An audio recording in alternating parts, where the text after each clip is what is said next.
It's lovely and juicy and tender, and I'm just going to chop a little bit off the end here and give it a try. Oh yeah, that's really good. So I'm going to serve this with some roast potatoes, roast carrots and cabbage tonight. But you could have this with rice if you wanted to. White rice or brown rice goes really well. Hi everyone, and welcome back to Gugu's Kitchen. And if you are new here, then hello and welcome. My name's Alexis, and in today's video I want to share with you how to make this delicious tandoori roast chicken. As I just mentioned, today I want to share with you how to make a really delicious tandoori roast chicken. So this recipe is really easy to do, and it is also very tasty as well. Now, my husband and son are quite traditional when it comes to having a roast chicken dinner. They like it with all of the trimmings and they don't really like anything fancy on it. But occasionally I like to change that tradition and I like to experiment and try different things. So I thought I'd turn this roast chicken dinner into a tandoori roast chicken dinner, and we have had it before and they did love it. We all loved it, so I thought I'd make it again. So I'm doing this the day before, so I'm going to marinate the chicken in the coconut oil and the spices and all of the other ingredients, and then all I have to do is just simply pop it in the oven tomorrow. So the first thing I've done is I've just peeled one onion and I've cut it into quarters, and I'm just going to pop that into the cavity without trying to touch the chicken. And I'm just going to go and wash my hands because I did touch the chicken then. And now what I'm going to do is I'm going to add my spices to the coconut cream. Now I'm using coconut cream because I have a slight allergy to dairy, but if you wanted to use yogurt then you could. So I'm going to add about a teaspoon of mild chili powder, and then I'm going to add a teaspoon of garlic granules as well. So I've just got to use the back of the fork to get that, spoon to get that out, sorry. And then I'm going to add a teaspoon of fenugreek, which is a very nice spice that I've started having in the morning actually, I have to say, and it is really nice. It goes really well with turmeric and ginger. So I'm going to add about a teaspoon of that in, and then I'm going to add some ginger to this as well. So I'm going to add a teaspoon of ginger as well, not too much. We like it spicy, we don't like it too spicy though. And then I've also got some garam masala here as well that I'm going to add. And this is a mix of spices that I just simply bought from the supermarket. And then I'm going to add some salt and pepper to that. So salt and pepper to your taste, you don't have to add it if you don't want to. So I'm just going to add some salt as well, like so, and then I'm going to add a tablespoon of honey as well, and I'm going to mix these ingredients together until they form a lovely paste. So I'm just going to continue to mix these ingredients.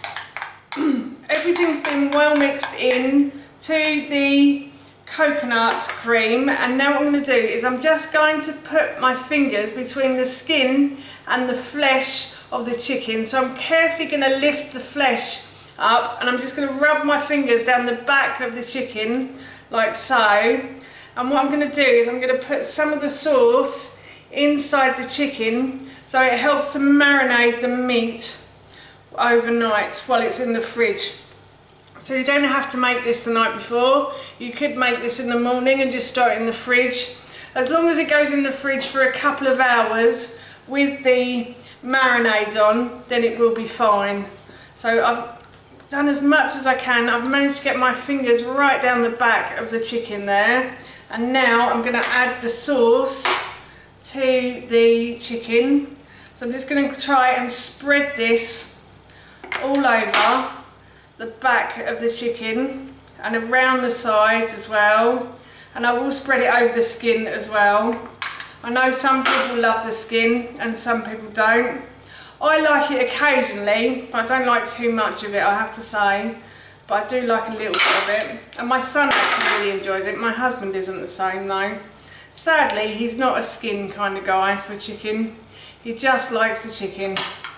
So yes, I'm just going to continue to spread the sauce over the chicken. As I said, I'm off to put this into the fridge overnight.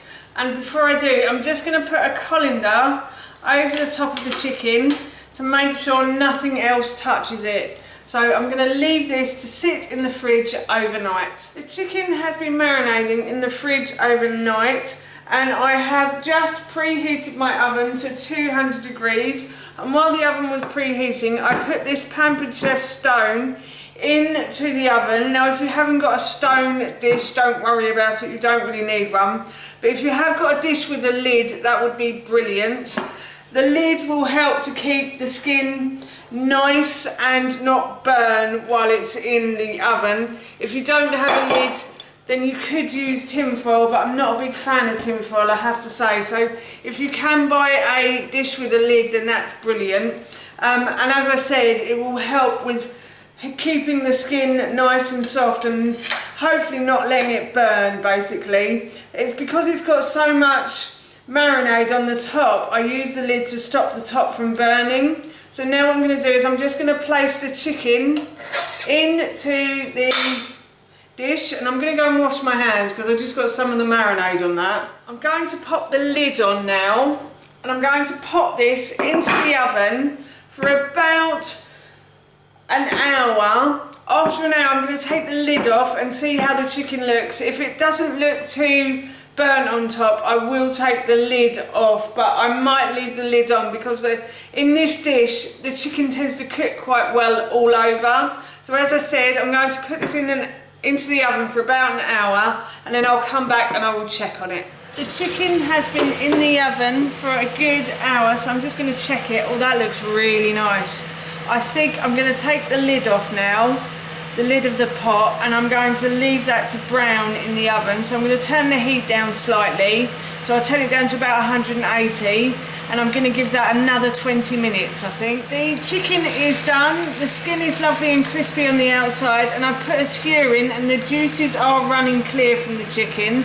So I'm going to take this out of the oven now, and I'm going to remove it from the pot, and I'm going to leave it to sit and rest for a good 10 minutes, and then I will carve some and try it and let you know how it tastes, but it smells really good right now. As you can see, I've left the chicken to sit and rest, and this helps the juice from the bones come out and go into the meat when you leave it to sit and rest. So it's always a good idea. And now what I'm going to do is I'm just going to carve a piece off, and I'll show you what it looks like on the inside. And then I will try a bit of the chicken. It smells really good as well. So that's what it looks like on the inside. It's lovely and juicy and tender, and I'm just going to chop a little bit off the end here and give it a try. Oh yeah, that's really good. So I'm going to serve this with some roast potatoes, roast carrots and cabbage tonight. But you could have this with rice if you wanted to. White rice or brown rice goes really well. Couscous would be really good with some vegetables. This would be a really nice dish to have in the summer as well, so you could leave this to cool all day and then just serve it with a rice salad or something. So yes, but as I said, I'm so looking forward to this for my dinner tonight. That's how you make this delicious tandoori roast chicken, and that recipe I will link in the description box below for you. As I mentioned earlier, we're going to be having this for our dinner this evening, and it smells and tastes so good, I can't wait. So for now, that's it from me. Thank you so much for watching, and I will see you in my next video. Bye!